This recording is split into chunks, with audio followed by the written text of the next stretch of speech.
Everyone, this is Sumit Kumar. I hope आप लोग बहुत अच्छा होंगे और बहुत अच्छा मैथमेटिक्स कर रहे होंगे। आज की वीडियो में हम लोग बातचीत करेंगे सिमेट्रिक ग्रुप, जिसको आप परमुटेशन ग्रुप बोलते हो। और वहाँ पे कुछ क्वेश्चन जो कि बहुत ही बेसिक क्वेश्चन होते हैं बट कॉन्सेप्चुअल होते हैं। और इस टाइप के क्वेश्चंस आपके आईआईटी जैम के एग्जाम में पूछा जाता है। तो मेरे सामने जो पीछे आप क्वेश्चन देख रहे हैं, ये आईआईटी जैम 2023 का आया हुआ क्वेश्चन है। और इस तरीके के क्वेश्चंस में जनरली लोगों को परमुटेशन ग्रुप में प्रॉब्लम होता है। तो हम लोग देखेंगे इस टाइप के क्वेश्चंस को क्या अप्रोच होना चाहिए। ठीक है, अगर आप इस बार आईआईटी जैम का एग्जाम देने जा रहे हैं और मैथ को लेकर सीरियस हैं, तो वीडियो आपको हेल्प करेगा। और कहीं ना कहीं अगर आपका बेसिक बहुत अच्छा नहीं है, तो यहाँ पे क्रैश कोर्स अभी के लिए 2025 के लिए आप आराम से जुड़ सकते हैं और अच्छे से मैथमेटिक्स कर सकते हैं। तो चलिए इस क्वेश्चन को देखते हैं कि क्वेश्चन क्या है। सो क्वेश्चन है, पूछा गया कि number of permutations in S4 that have exactly two cycles in their cycle decomposition is equal to, क्या है आंसर। ठीक है, S4 में आपको निकालना है कि कितने परमुटेशंस होंगे जिनको जब आप साइकिली डिकम्पोज करोगे, साइकिली जब उनको आप तोड़ोगे, तो उस डिकम्पोजिशन में केवल दो साइकिल्स आने चाहिए। परमुटेशन को आप लिख सकते हो, every permutation you can write as a product of disjoint cycles. तो जो नंबर ऑफ डिजॉइंट साइकिल्स है वो दो आने चाहिए। ऐसे S4 में कितने परमुटेशंस है, that's a basic question, right. तो इस टाइप के क्वेश्चंस को हम लोग कैसे अप्रोच करें, क्या हमारा थॉट प्रोसेस हो, करेक्ट। और बहुत लोगों को इस टाइप के क्वेश्चंस में दिक्कत होते हैं। तो आज हम लोग वही सोचेंगे, हाउ टू थिंक, कैसे सोचा जाए, राइट। तो पहली बात तो एक रिकॉल कर लो बेसिक चीज,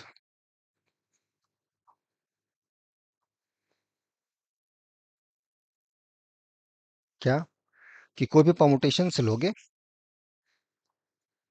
if sigma belongs to Sn, then sigma can be written as a product of disjoint cycles, product of disjoint cycles. इसमें वन लेंथ के कुछ साइकिल्स होंगे, दो लेंथ के कुछ साइकिल्स होंगे, तीन लेंथ के कुछ साइकिल्स होंगे, एंड सो फोर्थ कुछ होंगे या नहीं भी हो सकते हैं। दो लेंथ का साइकिल नहीं भी हो सकता है, चार लेंथ का साइकिल इसमें नहीं भी हो सकता है। तो एक जनरल एसन में बातचीत है। कोई भी परमुटेशन आप दोगे ना, उसको आप ब्रेक कर सकते हो into product of disjoint cycles. And this representation is unique up to rearrangement of cycles, क्योंकि दो डिजॉइंट साइकिल्स जो होते हैं वो कम्यूट्स करते हैं। ओके, ठीक है। तो ये आ गया यहाँ तक का बात।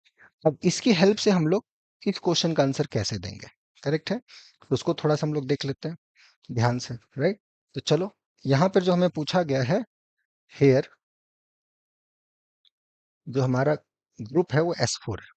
कौन सा ग्रुप है, अपना S4।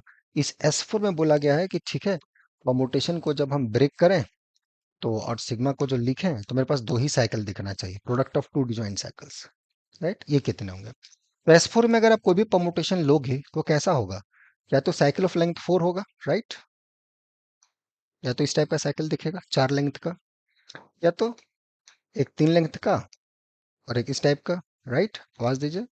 और एक इस टाइप का, या फिर इस टाइप का, या फिर सब सिंगल वन लेंथ, सब वन वन लेंथ का, इस टाइप का। सो देर आर फाइव वेराइटीज। इसको पार्टीशन वाइज लिखोगे तो एकदम एक चार, तीन एक, दो दो, दो एक एक, एक एक एक एक, ये हो गया साइकिल डिकम्पोजिशन इन SN। ठीक है, इन S4 पार्टिकुलरली। तो इस टाइप के आपके परमुटेशंस देख रहे हैं S4 में। ओके, इसमें से आपका फेवरेबल केस क्या है कि हमें बस दो ही साइकिल दिखना चाहिए। तो इसमें दो साइकिल्स आपको कहाँ दिख रहे हैं, यहीं पे दिख रहे हैं, दो दो। इसको क्यों लेंगे, यहाँ तो वन लेंथ का साइकिल्स है, राइट। आवाज दे दो। यहाँ पे जो साइकिल का लेंथ है वो तो वन लेंथ का है, इसको भी कंसिडर करना होगा आपको। 3,1, see this the product of two disjoint cycles, one cycle is of length 1 and another cycle of length 3। तो ये भी आपका फेवरेबल केस हो गया, ये भी आपका फेवरेबल केस हो गया। ये सब नहीं चलेगा, दीज आर नॉट अलाउड। और इस टाइप के परमुटेशंस कितने होंगे, इसका एक वेल नोन फार्मूला होता है। ओके, किसी भी एसन में इस टाइप के कितना साइकिल्स होगा, इस टाइप का कितना साइकिल्स, कितना परमुटेशंस होगा, इसका एक वेल नोन फार्मूला होता है। और वो मैं चाहता हूँ कि उसको आप पहले समझो। अगर आपने 11 12 में परमुटेशन कॉम्बिनेशन भी अच्छे से समझा होगा, राइट, तो इसको आराम से बना सकते हो। ये एक्चुअली वही चीज है 11 12 में आपने परमुटेशन वगैरह पढ़े हैं ना, परमुटेशन और कॉम्बिनेशन, बस उसी को थोड़ा सा अच्छे तरीके से और बेसिक लेवल से प्रेजेंट किया गया है। जो आपने उधर पढ़ा है कि बाइजेक्शंस ये है, अब उसमें थोड़ा उसको एल्जेब्रिकली, जो मैथमेटिशियंस होते हैं, they looking at it different angle. आपने बस उसको ऐसे पढ़ा, अब इसको भाया like they are studying like a functions, like permutations are nothing but a function. तो थोड़ा सा आपको एनालिटिकल थिंकिंग, क्रिटिकल थिंकिंग थोड़ा रखना पड़ेगा टू थिंक अबाउट कि ये चीजें हैं क्या। हाँ भैया, ये सब मैंने पढ़ा था, इस टाइप के कितने परमुटेशन होंगे जो इसको फिक्स कर रहे हैं, इसको रोटेट कर रहे हैं, circular permutation and this and that. वही क्वेश्चन है ये। ठीक है, तो वो अगर आपको पता है, वो अगर आपने समझा है, तो क्वेश्चन को आंसर दे सकते हो, या इसको थोड़ा सा डिस्ट्रीब्यूशन की तरफ से जाओगे, उधर से भी आंसर दे सकते हो। तो थोड़ा सा इसको अगर खुद से समझोगे ना, तो बहुत मजा आएगा। ठीक है, बाकी मैं वैसे लिख देता हूँ इसका आंसर। इस टाइप के परमुटेशंस हो जाएंगे 4 फैक्टोरियल, 3 का पावर 1। इस टाइप के परमुटेशंस हो जाएंगे 4 फैक्टोरियल इंटू 2 फैक्टोरियल। सिंपल। तो ये आंसर आ गया 24, विच इज 8। ये आ गया 24, 4 8 3। Answer is 3 + 8 11।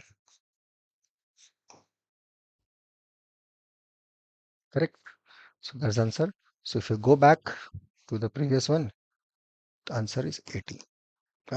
Not 18. Yes, answer is 11. Yeah, that's answer to this question. तो ऐसे हमने बनाया इस क्वेश्चन को। क्लियर हुआ? ओके। सेम क्वेश्चन आप थोड़ा S5 में भी देखें। ठीक है, अगर यहाँ पर हमें S5 दे दे तो क्या आंसर आएगा, S6 दे दे क्या आंसर आएगा, ये सब आप कैलकुलेट कर सकते हो। लेकिन थोड़ा सा डीपली चीजों को सीखना एसएन पे बहुत जरूरी है ना।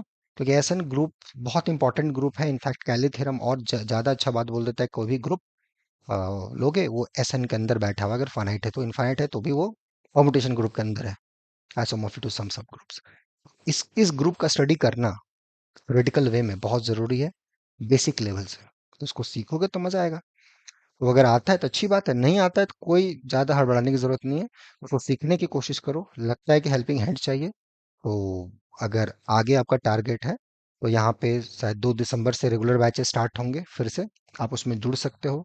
या इस बार आईटी जैम के लिए आप पढ़ रहे हो और चीज़ें आपकी अच्छी हैं, बट स्टिल प्रॉब्लम होता है क्वेश्चन करने में, समझने में, तो यहाँ पे भी क्रैश कोर्स स्टार्ट हुआ है 25 के लिए, उसके लिए भी जुड़ सकते हो। जैसा आपका बेसिक्स है, उस लेवल से आप मैथ को शुरुआत कर सकते हो, अपने स्क्रैच लेवल से। बस इंपॉर्टेंट ये है कि मैथ आपका होना चाहिए। ठीक है, बाकी आप खुद समझदार हो। हम बहुत ही जल्द नेक्स्ट वीडियो में, till then enjoy the subject and take care, bye.